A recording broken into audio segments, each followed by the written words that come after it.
Hello friends, मैं official Suraj Kumar आप लोगों के लिए एक प्यारा सा सॉन्ग्स लेकर आया हूं। अगर पसंद आए तो प्लीज़ लाइक कमेंट शेयर।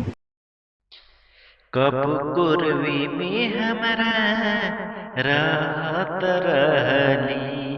कब कुर्वी में हमरा राहत रहली।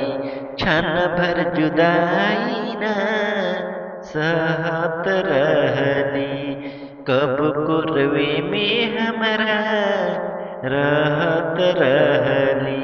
क्षण भर जुदाई न सहत रहली।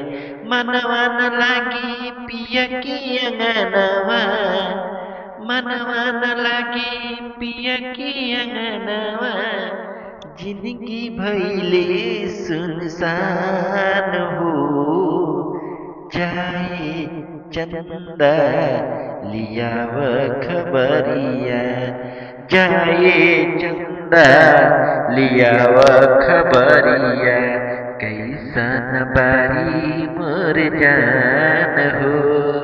ए चंदा कैसन बारी मोर जान हो।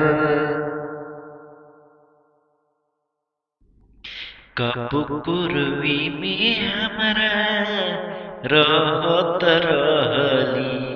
कब कुर्वी में हमरा रहत रहली। क्षण भर जुदाई ना सहत रहली।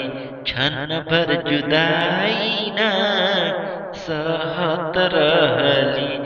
मनवा न लागी पिया की अंगनवा। मनवा न लागी पिया की अंगनवा। जिंदगी भइल सुनसान हो जाए। चंदा लियाव खबरिया। जाए चंदा लियाव खबरिया। कैसन बारी मोर जान हो। चंदा कैसन बारी मोर जान